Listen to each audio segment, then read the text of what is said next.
Grace and peace, everybody. Welcome, welcome. Hope you are doing well here on this terrific Tuesday. Blessings to all of y'all. Today I will be joined by Kwame Sarfo-Mensah. Excited to have him on. He's a 15-year vet in urban education, founder and CEO of Identity Talk Consulting. He's doing great things in the podcasting world. I'm definitely picking up some game from him. I appreciate the work that he's doing. He's also an author of 2 books, Shaping the Teacher Identity and also From Inaction to Action. This is a brother that has a lot of insight to offer, and y'all are going to be blessed by this conversation, by his takes, his strategies, his approach. Been following him and building with him recently, and so it's my privilege, my honor to have him on the platform here in our class. Brother Kwame Sarfo-Mensah. Welcome, welcome, welcome. Hey, what's going on, brother? Hey, brother, good to see you. Yes, sir. How you feeling today? Man, I'm good, brother. I'm good. I'm glad to be on this platform. I feel like I've arrived. Oh, And stop it. come on, man. You and Lorena, y'all doing some powerful work. As I mentioned before, we all came on the podcast, and that's gonna come out in a couple weeks, y'all. So make sure y'all check out that multicultural classroom interview on Identity Talk for Educators Live. So quick plug there. But yeah, I'm just honored to be on this platform, and I'm just thrilled to break bread with you on this important topic. Well, thanks for taking time to join me. It's encouraging to me to be able to connect with another brother who's on the grind, who's doing the work, who's making a difference.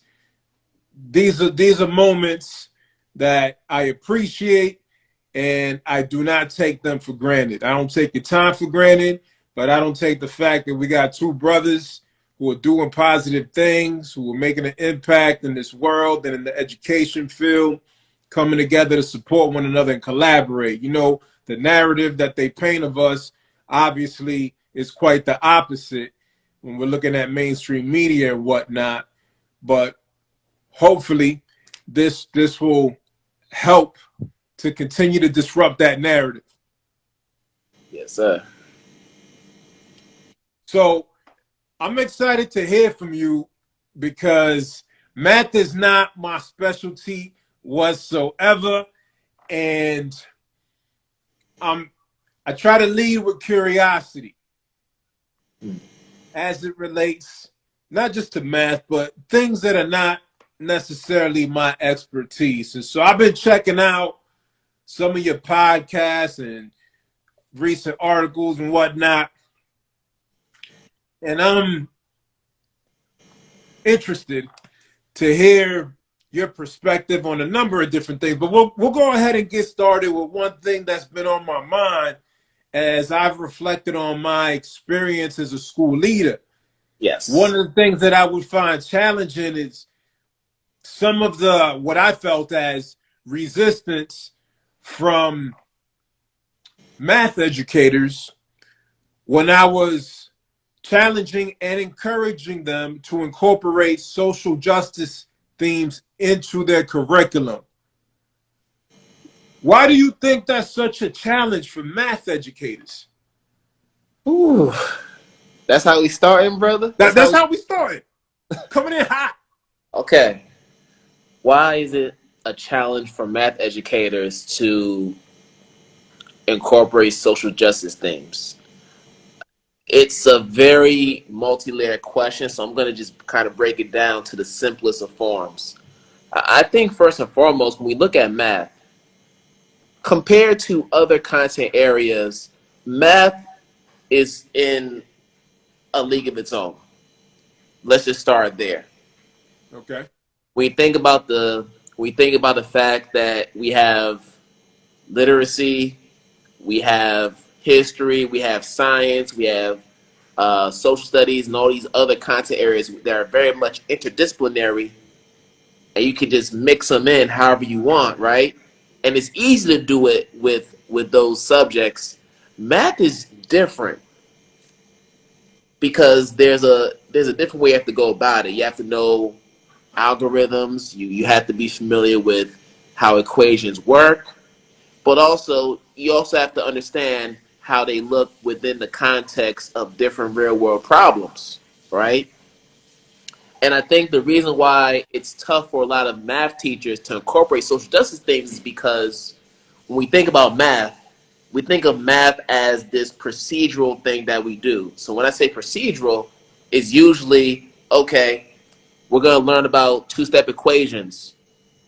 I'm going to teach you how to, for those who teach math, you'll understand the language I'm saying. You're going to learn how to balance the equation by using the inverse operation to keep the equation balanced.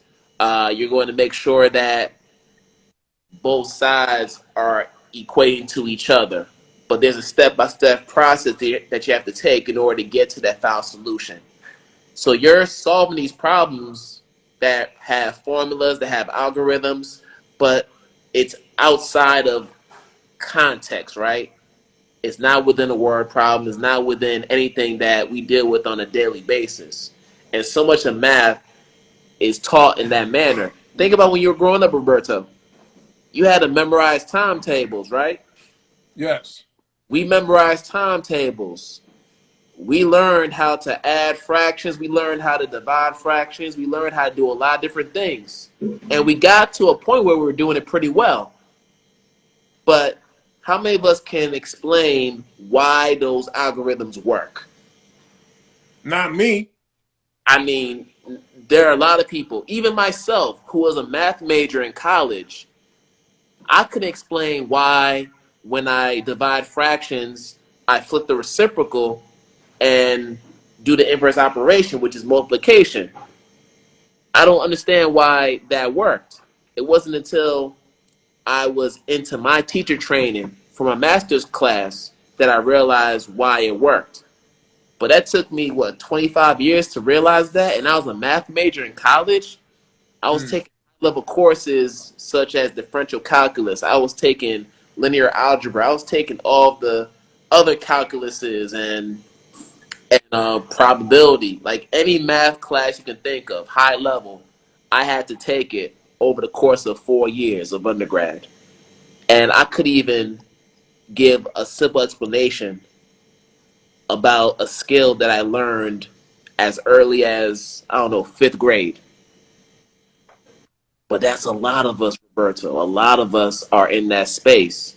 So now when you think about how math is taught, we teach it in a procedural way, meaning that we give our students the steps. We tell the students to do this. If you do this, if you do that, if you do this, you're going to end up with this.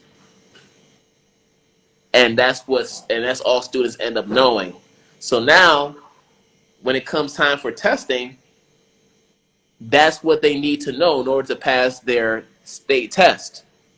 A lot of what's on the test are just straight computations, just calculations, right? That are not tied to social justice things. Whether you're talking about multiple choice questions or even open-ended questions.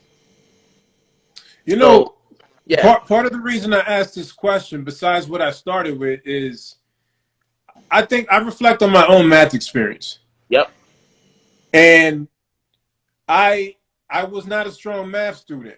I would sometimes bargain with my sister Shirley to get her to do my math homework in exchange for whatever, like in exchange for covering up something that she's gonna do that can't get out to my parents, or maybe a few dollars, whatever. I'm like, yo, anything not to do this math.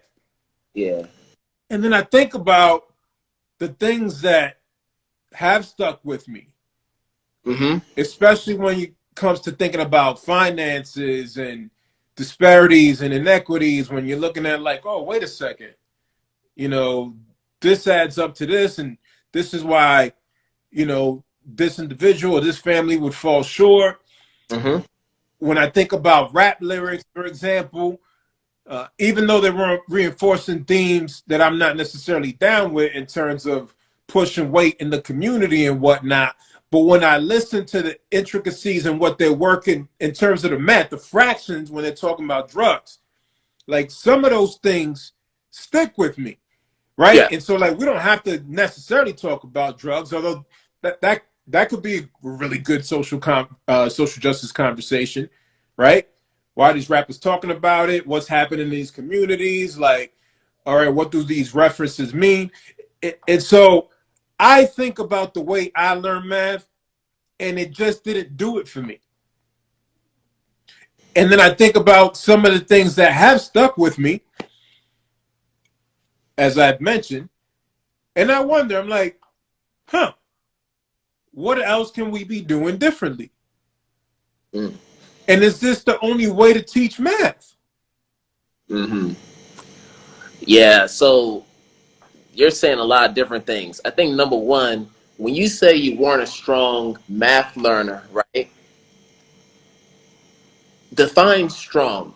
What does a strong math learner look like and sound like, in your opinion? Just Maybe curious. strong wasn't the right word. What I meant is I was not a confident math learner. Why weren't you confident? Because I would encounter certain math problems. I'm like, yo, I do not understand this. I don't understand what's going on here. And then it wasn't being taught to me well enough for me to feel like I could master these equations, for example. I remember being at boarding school in my freshman year. I went to boarding school. I did 1 year because it was one of the worst experiences of my life. But made it through the whole year. A freshman in Newport, Rhode Island, from Lawrence, Massachusetts, from the hood. I'm in this boarding school. I went from the hood school where there were like 30 kids in my class, and teacher give me homework.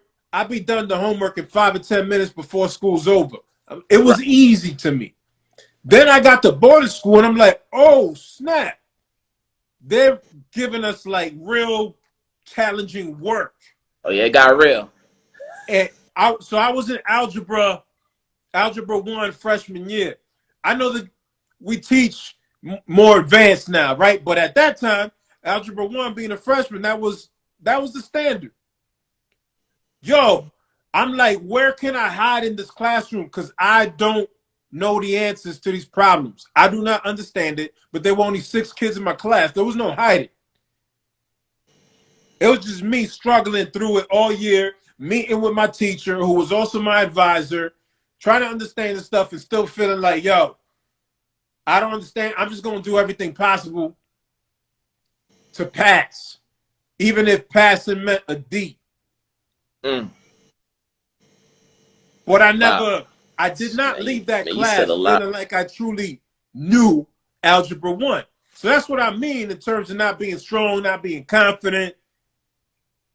And then it kind of set, this was my experience in math. Same thing in science. It's just like, I'm like, yo, I don't comprehend. What? But you know what though?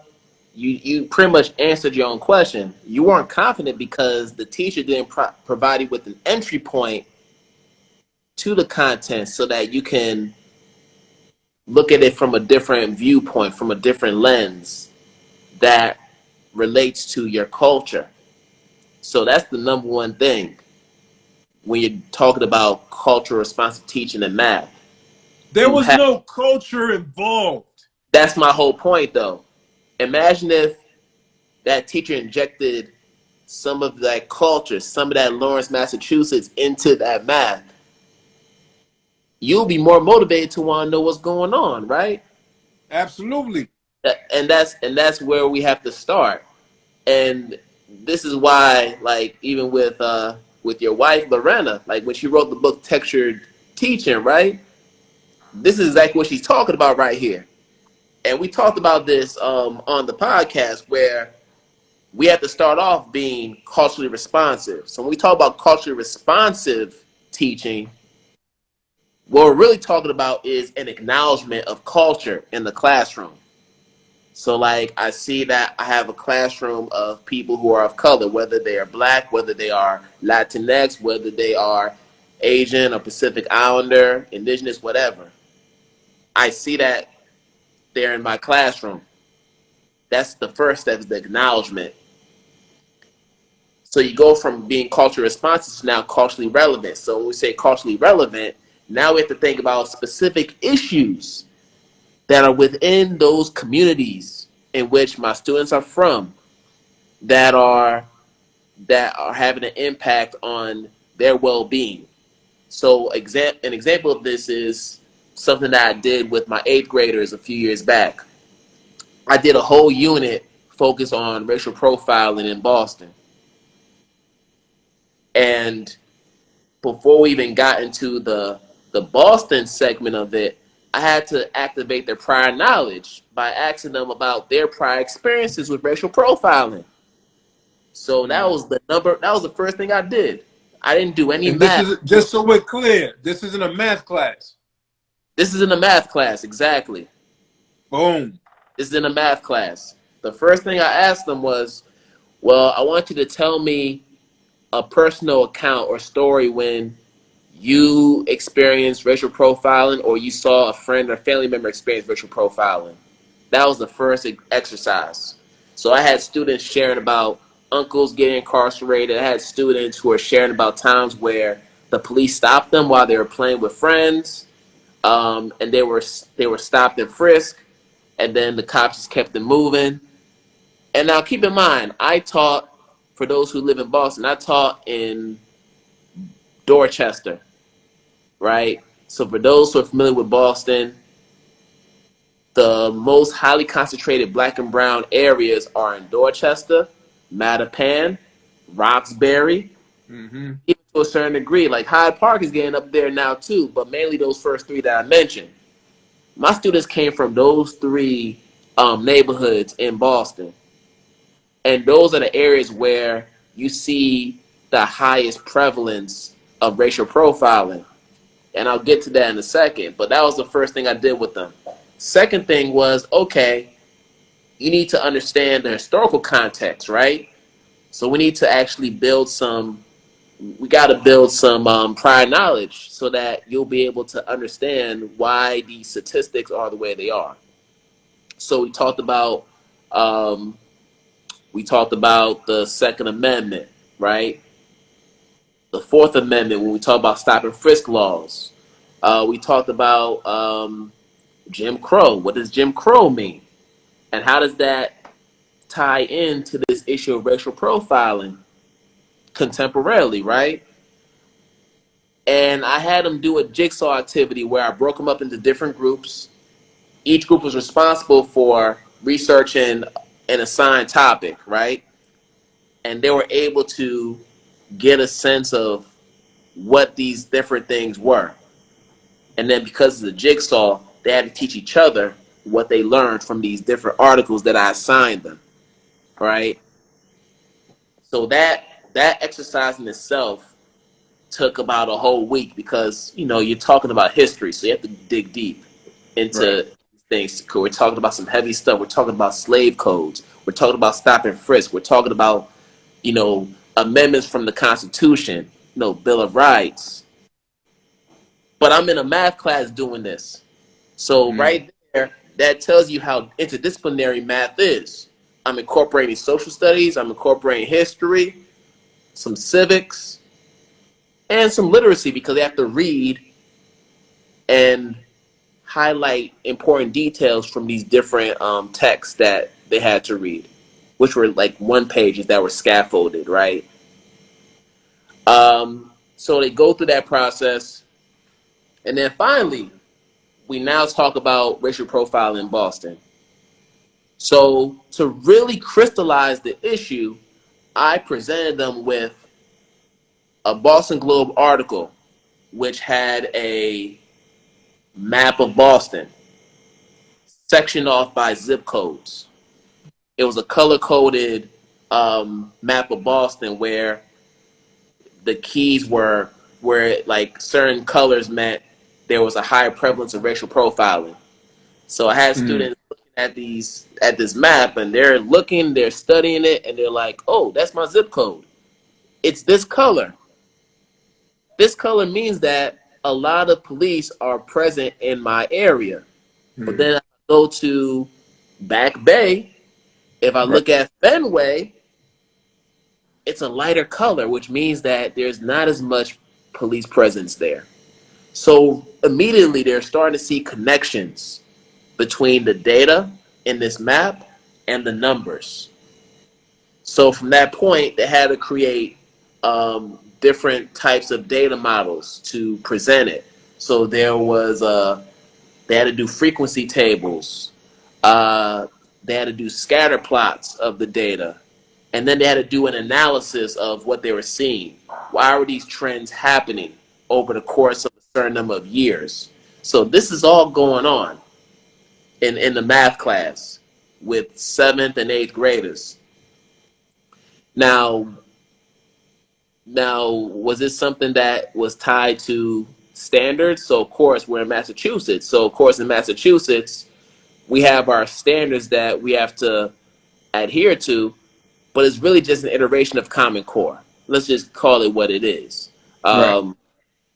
And we had to follow Common Core. So I had to make sure that whatever I was doing with this unit Was a tied line.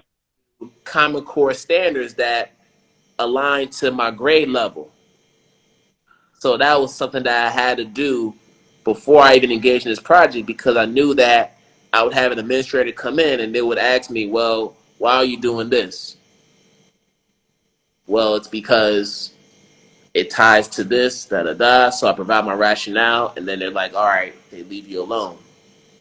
But I wanna tell you this, Roberto. I did this project in May in May.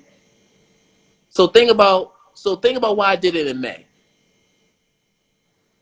What usually happens around April and May that we all have to do? Let's see. Well, April and May, we got graduations coming up. We got taxes. What else? April and May. Students. What are the students doing around April, May? Come Oh, on, well, they got testing. Testing. testing, right? Yes. Mind you, they April, May they're testing. I started this project in late May. Now, why would I start this project in late May and not You before? gotta be something to keep them engaged. Well, that's true, but at the time when I did it in But 2018? also in late May, you're transitioning from testing out, so you're not gonna have as much conflict, I guess, or tension Come around. on. Hey, we gotta prep them for the test. Thank you. That's the whole point. And I knew that. I felt like it would have been appropriate to do it, I don't know, December, October, even May, even January, February, but those are considered high stake months. Yo, Because you're getting me heated right now. testing, testing, testing. And as an administrator, you know what it's like to be in the heat of the moment, to be in the trenches where it's late fall, early spring, and it's a countdown to MTELs. I'm sorry, MCAS. Countdown to the MCAS.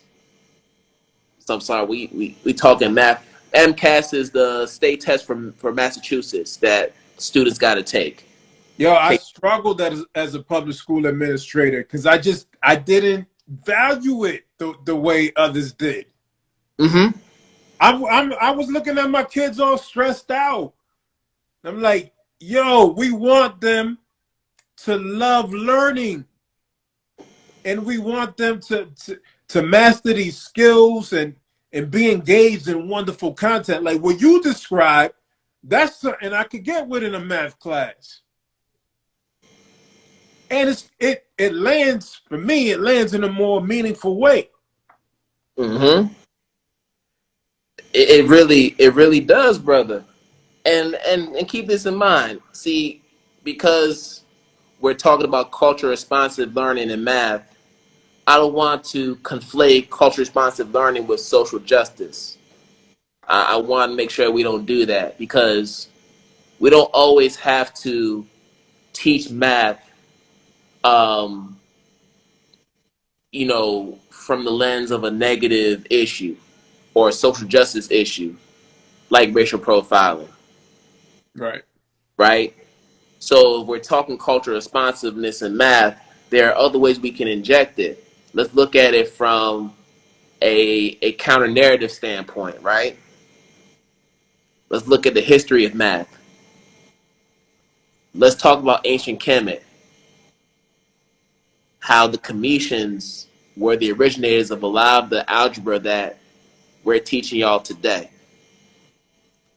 Let's look at the papyri, where they were writing these highly sophisticated calculations and formulas in Medu Neter, Let right? me let me interject for a moment Go because ahead, but I've thought about this a bit, and I'm wondering again, not a math expert, but I'm wondering in in your undergrad program, yep,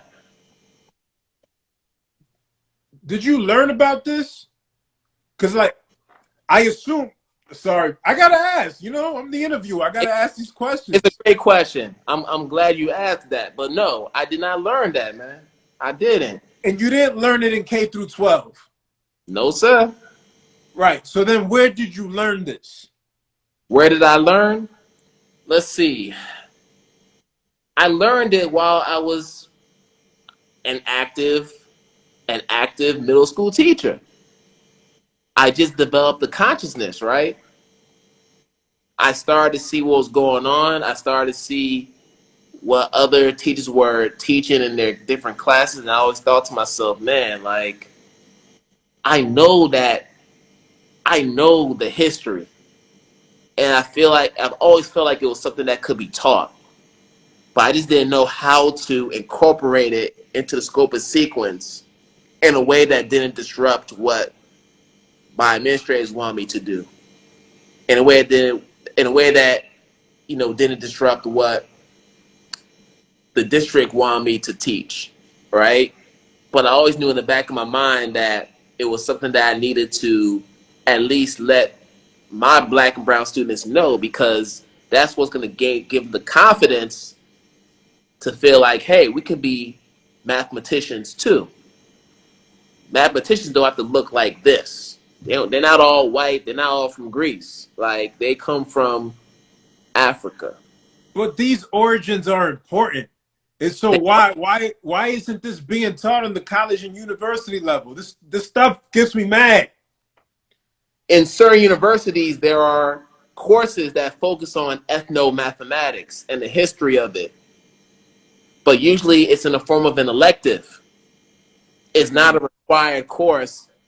And I'm telling you this because I was a math major, bro. I was taking pure math courses where we're just focused on cracking theorems, conjectures, and just solving different stuff. It was never it was never a case where we were learning about the history of these people. If anything, if we were learning about any kind of history, it was always about the Greek mathematicians, never the ones from Africa and other parts of the globe. They were always from Greece or some other part of Europe, and that's It's just how it is, it's man. interesting to me how we're, as a society, that is, okay with skipping these essential details in terms of history of math, origin, and so on and so forth. And so I'd love to hear you talk about how aspiring ABAR educators can consider strategies to grow in their own practice, Mm-hmm. right? Because I'm listening to you talking about you came up on this, and this sounds like the experience of many of us, right?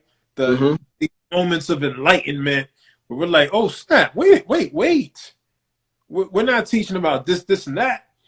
Oh no, I got to bring this into the classroom because the kids need that knowledge. Right. So, And sir, just to, go I'm ahead. sorry, Go bro. And just to give some context, I'm a hip hop head.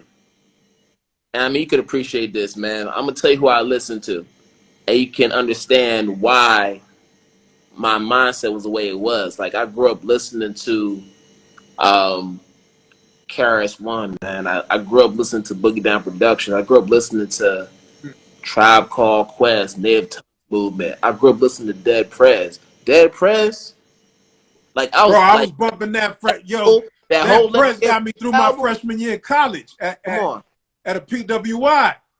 that whole Let's Get Free album.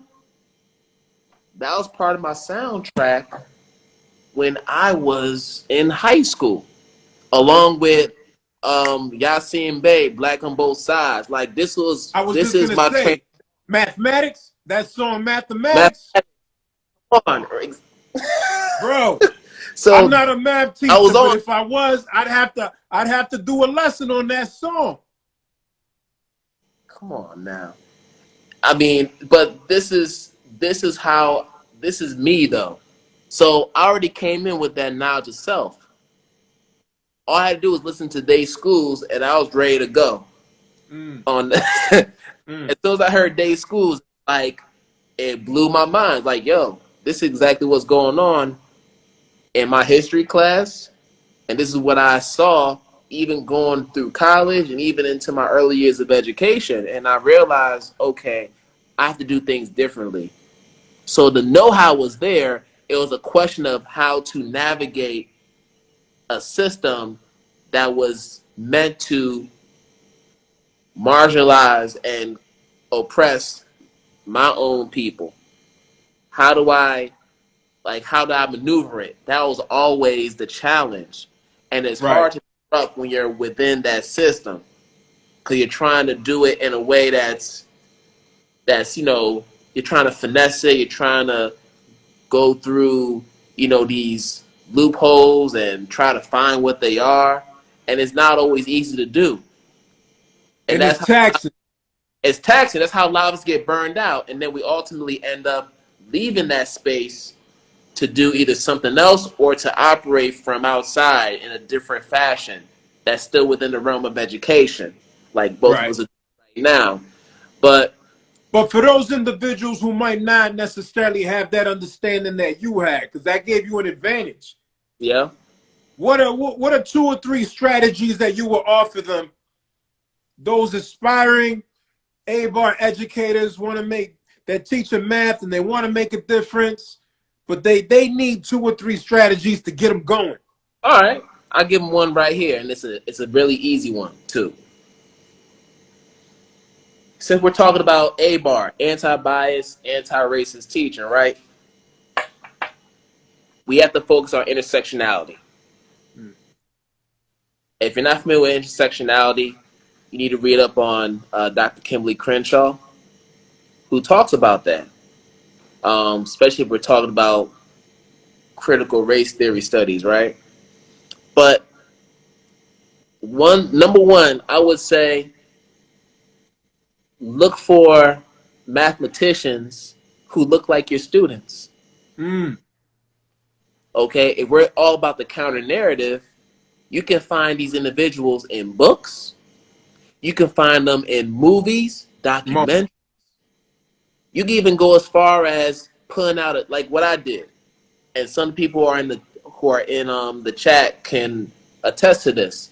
I went on Twitter and I put out a tweet saying, "Hey y'all, I'm doing a Black in STEM speaker series, okay, for my high school geometry students. I just finished it today. If you're a Black professional in the STEM field, let me know if you're interested in speaking with my kids." Next thing you know, 130 plus retweets. I have a whole list, a whole thread of recommendations of people I can reach out to. mathematicians, That's awesome. scientists, Got the resources. on different strands of math. And now keep in mind, a lot of these people I had never met before in my life.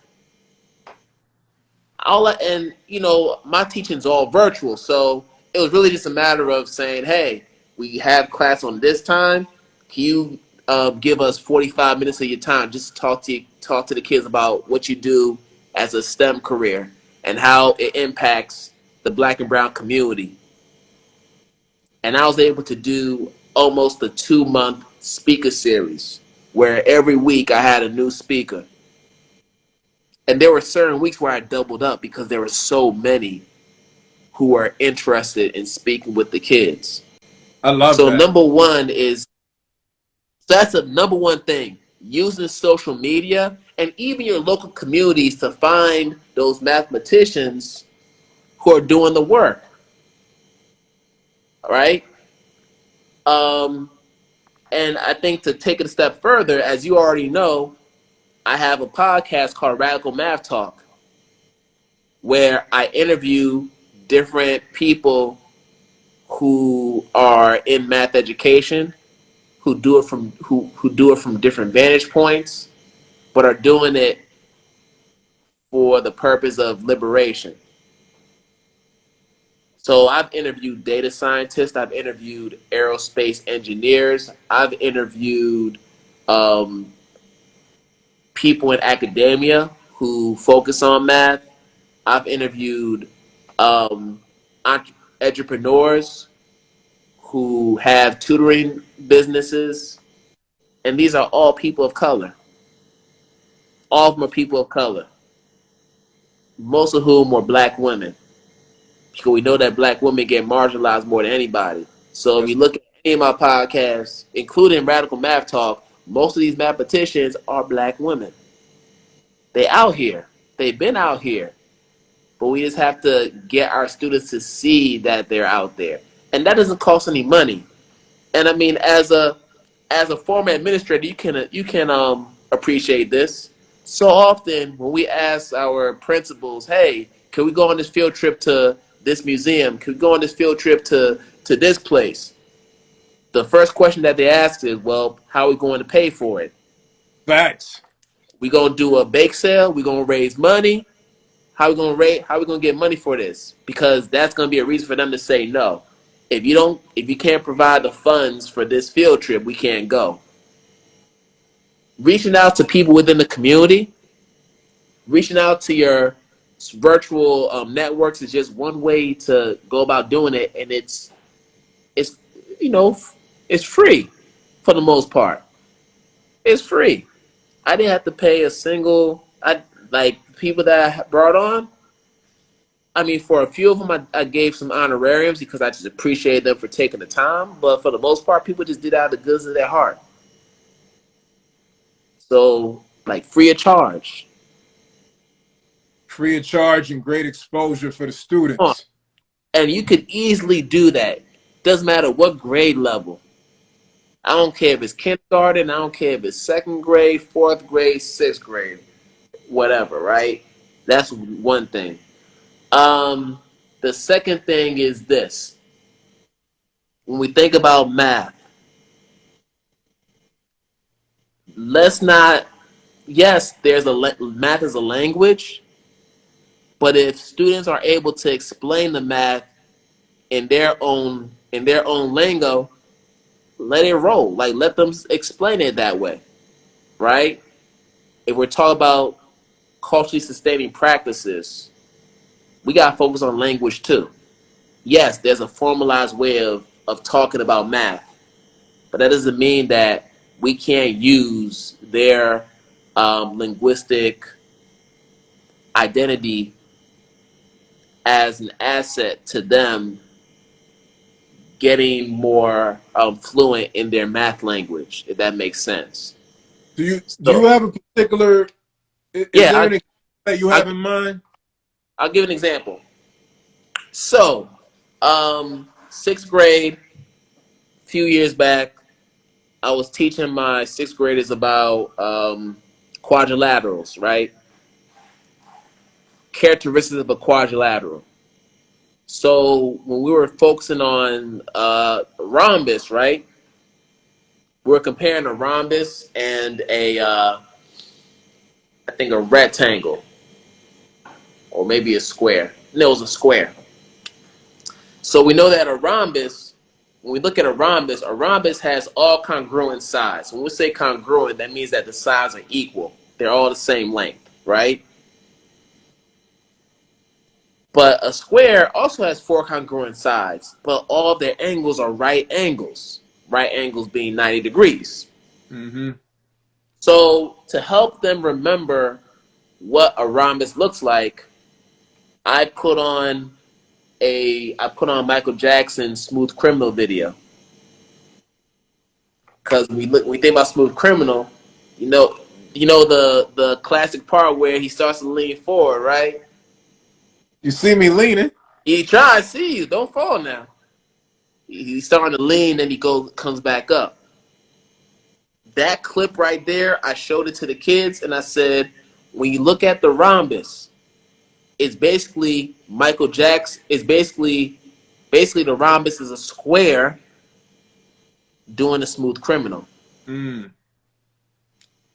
That's dope. That's a dope analogy right there. Because the rhombus is kind of like a slightly slanted square, because all the, well, I'm not gonna say square because square has four right angles, but it's a slanted quadrilateral that has four congruent sides like a square.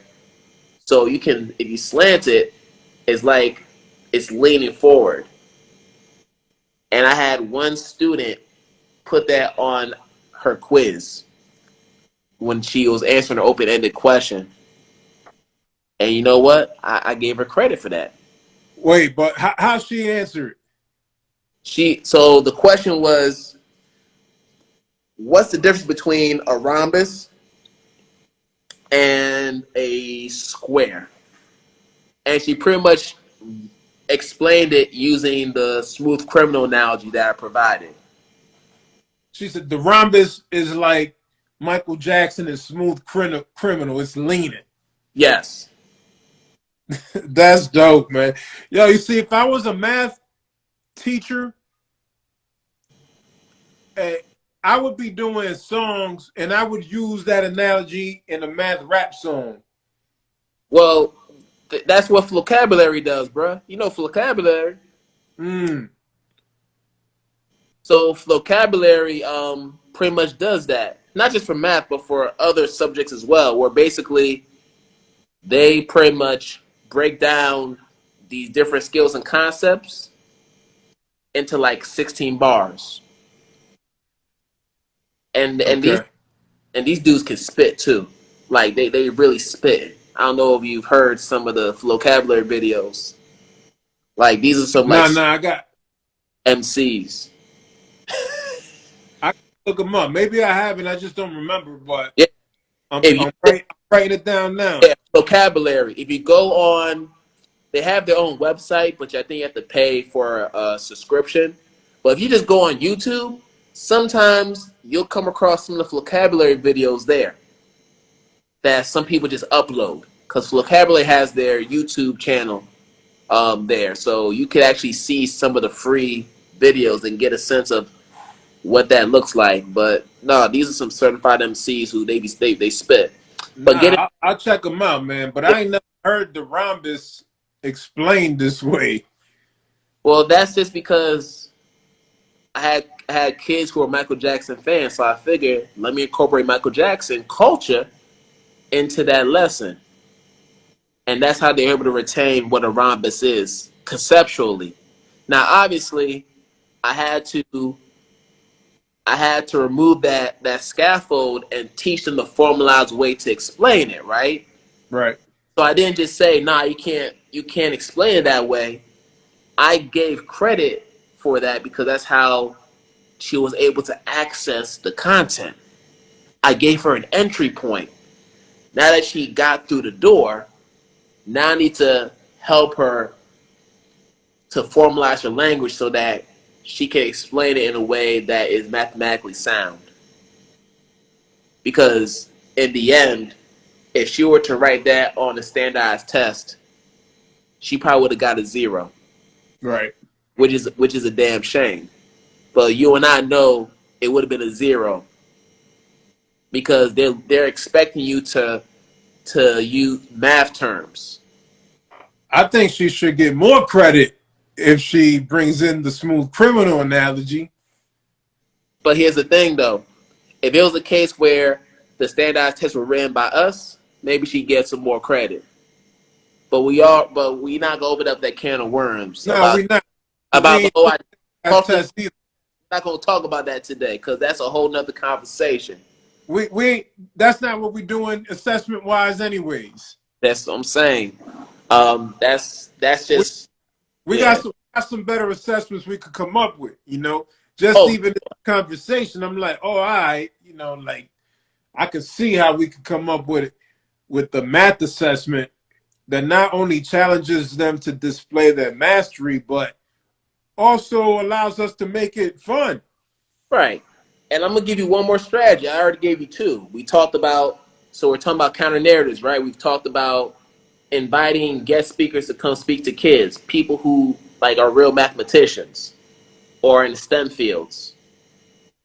We've talked about incorporating language, dialect into the math classroom, what that could look like.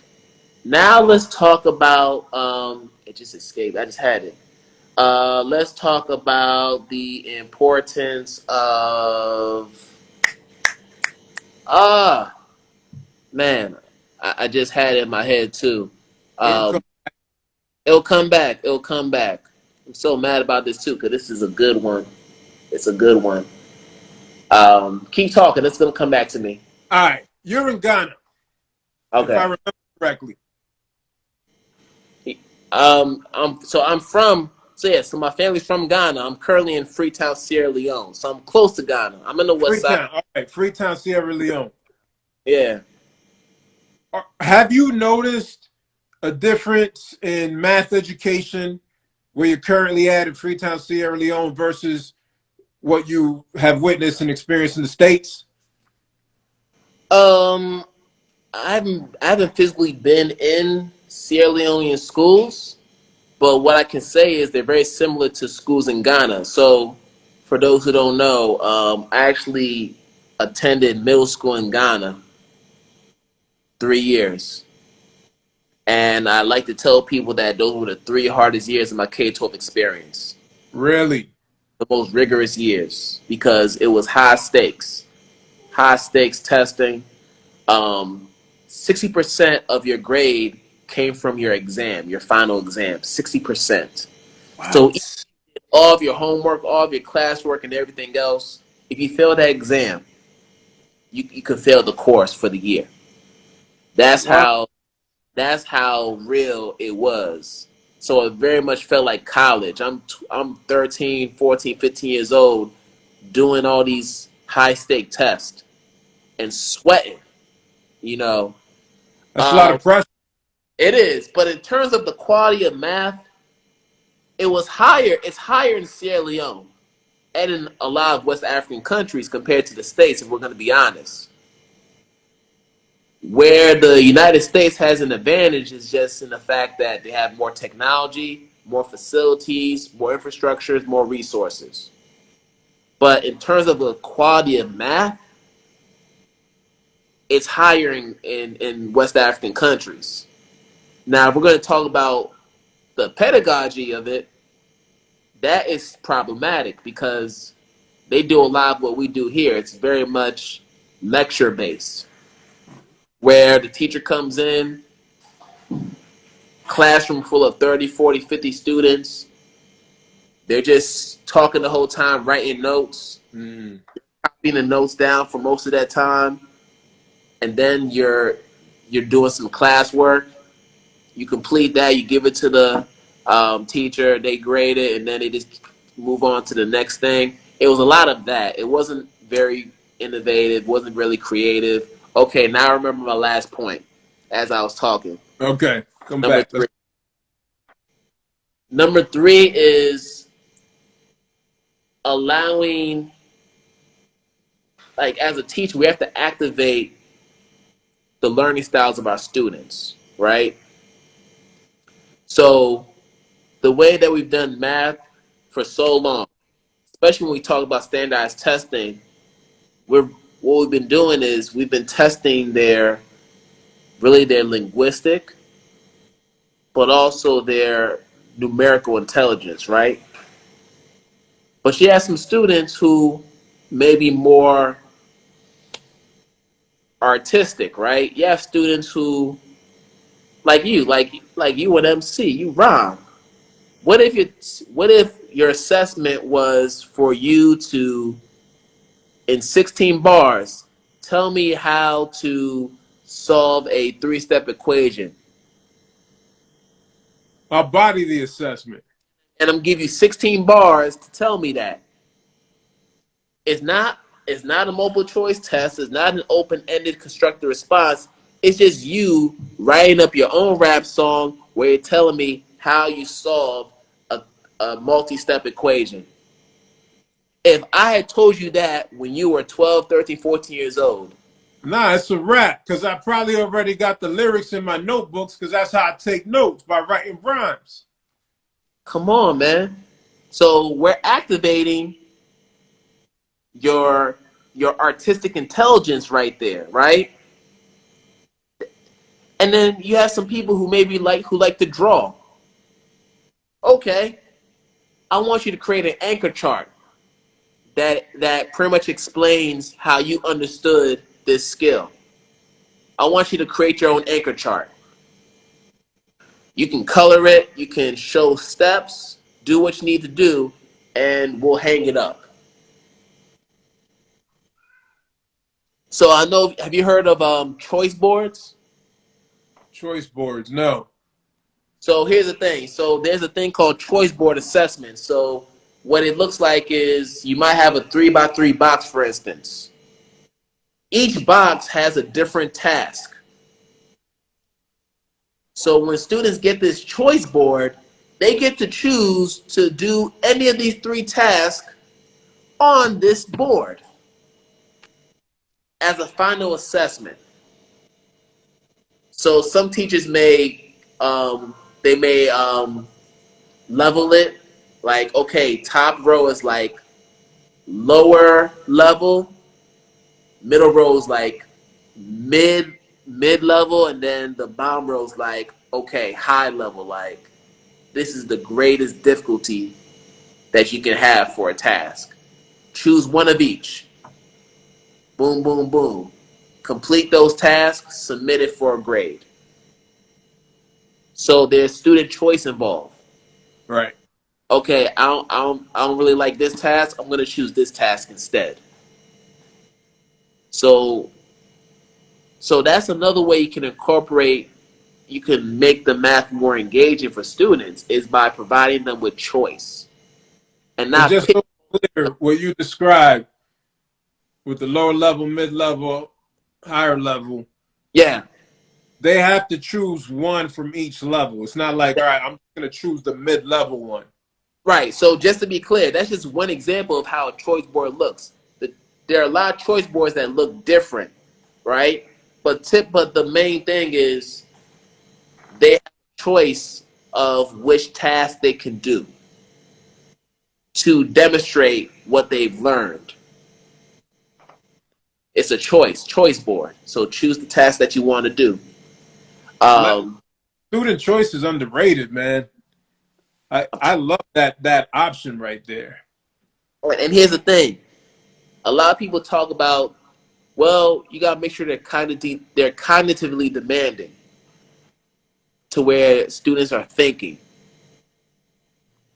If you just because you're giving students choice doesn't mean that you're lessening the cognitive demand of the task. That doesn't make the task easier for students Right. to do. They still gonna have to put in the work. But it's up to you as the teacher to make sure that you're putting in the appropriate task that will best demonstrate what they're able to do and best demonstrate they've whether they've shown proficiency with this standard. That's our job. And part of our job is making sure that we're given tasks that allow them to demonstrate that. If we're not doing that, we can't blame the teacher for that. We can't blame the students for that. I'm sorry. That's on us. Because that's part of our prep. That's part of our homework.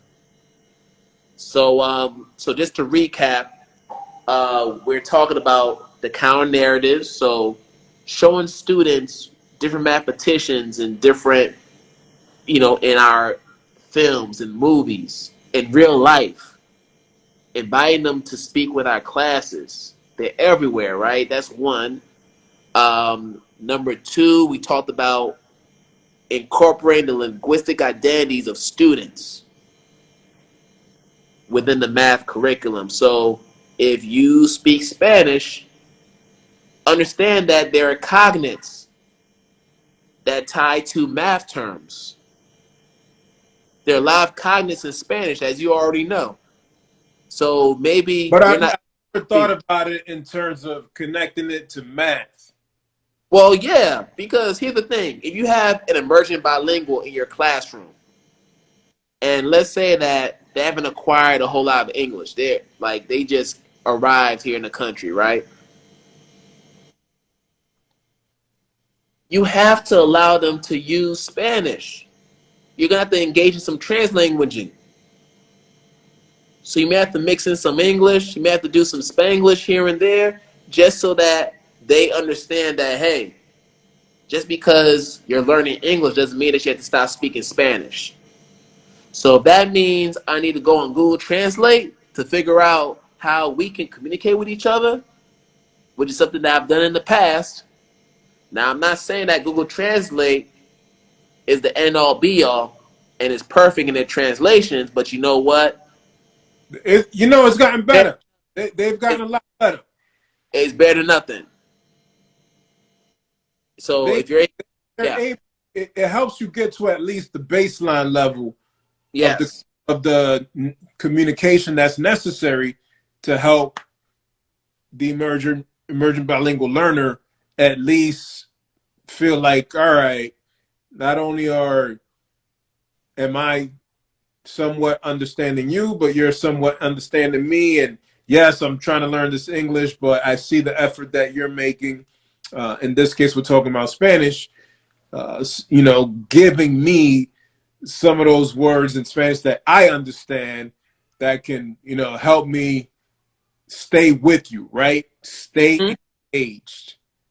Because again, going back to what I said initially in terms of like, the struggle as being, with confidence in math, Yes, you have to be able to comprehend what's going on, right? And as you stated, that's our job.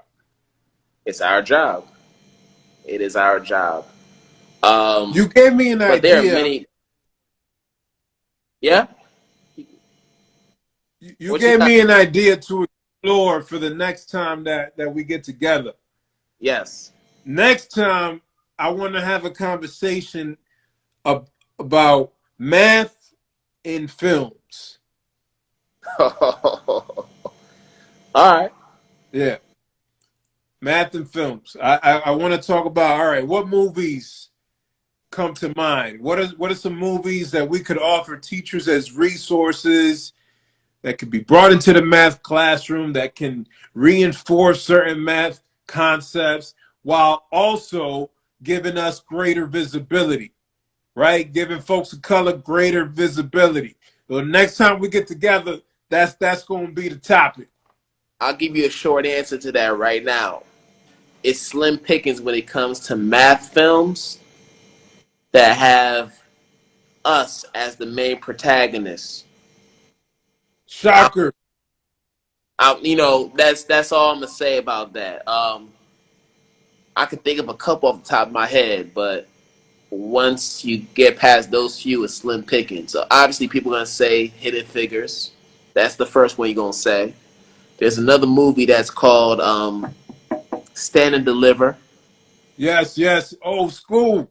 with Jamie Escalante, the Oh, late, yes. the That's a late Jamie classic. Escalante. So for my Latinx brothers and sisters, that's something, right? My Chicanos, my Chicana, like that's a movie that I actually enjoy watching. Now, is it a bit romanticized? Yes, but you know what? He talks about math. He lets them know that you can do this. Right. And then another movie that has some math in it is Jingle Jangle. Yo, that's one of my favorite movies. So those I are think three. I enjoy it more than my kids. Yeah. So those are three movies that incorporate math, but they're led by black and brown people, the main characters. Outside those three, it'll be hard to find some other ones that are focused on that have that profile. But I'm sure if we look hard enough, we may find some more. But Sure. that's And Black but that's Magician Boy makes a good point here that there's also a lot of math and science that goes into filmmaking. So thanks for sharing mhm. that. And that was a comment that was just shared. Yeah, I just saw that. That's but this is what I'm saying.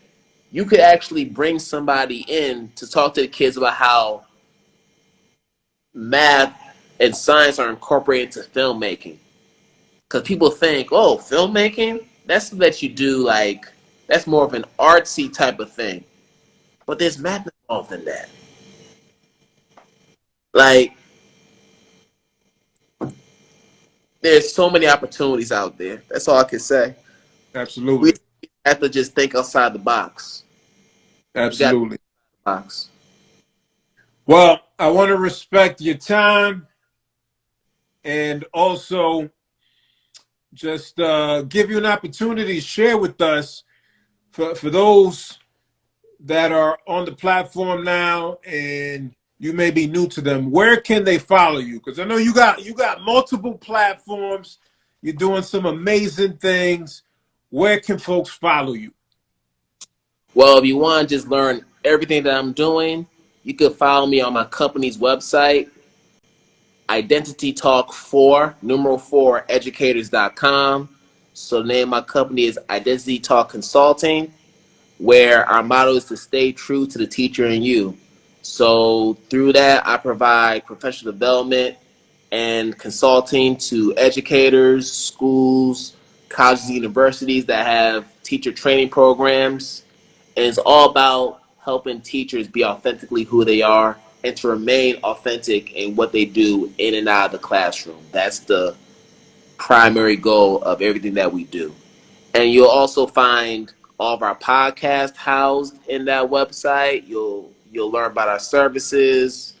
Um, so that's just a great starting point. But in terms of social media, my main social media home is Instagram. So you can follow me right here on Quam underscore the underscore identity underscore shaper. Y'all can see that right there on the screen. And since we're talking about math, make sure y'all check out Radical Math Talk, where I interview different math educators and math professionals who are doing some transformative things to bring diversity, equity, but also inclusion in the spaces that they're in professionally. We're about 15 episodes in, so it's still fairly new.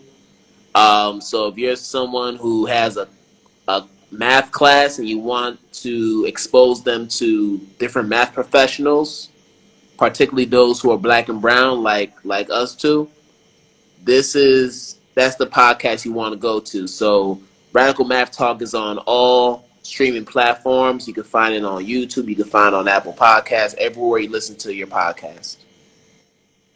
There you have it, folks. Make sure you follow Kwame at all those platforms. Identity Shaper, Radical Math Talk. He mentioned the website. Give this brother the support that he merits because he is doing work that impacts not just our communities, but all communities. Because this stuff is good for everybody, all of the young people. and all of us educators. And so thank you, my brother. What's the message of encouragement that you want to offer the people? Well, since we're in the midst of this great resignation, and we have a lot of teachers who are contemplating leaving the classroom, and for some of us leaving the profession for good, I would just remind those folks to remember that you can still have an impact even when you're not inside the four walls of your classroom. That's just number one. That's a lesson that I've had to learn. I'm still continuing to learn as we speak. 3 years removed from a K-12 classroom, still learning that lesson. And it's something that we need to continue to share with our fellow educators, is that, hey, you can still continue to be an educator even though you're not in the brick and mortar classroom. You can still have that same impact. It's just going to look different. So that's my word of advice. And that aligns with what this whole podcast is about. Education is taking place not just within the four walls of the schoolhouse, right? It's happening whenever and wherever we're willing to learn. Hey, brother, I appreciate you. Man, it's great to connect. We're going to do this again. Next time, hopefully, we're both going to bring some more movies that we could reference that center around math. But Yeah. man, I really am encouraged by the work that you're doing and the example that you are setting and the way you representing us black brothers out there, just doing it right, doing it with integrity, and bringing great energy to this work that we engage in, making a difference. And I know you're working on the next book, so salute to you. Thank Look you. forward to it once it's ready. Got to have you on the platform to talk about the book. Man, I appreciate it, Roberto. Appreciate it. Send my love to Lorena and your family. Yes, sir. Always love when we connecting like this. It's always love. Yes, sir. All right. Thank you again. Be blessed. Until next time. All right. All right, y'all. Thank y'all for tuning in. Peace, y'all. Peace.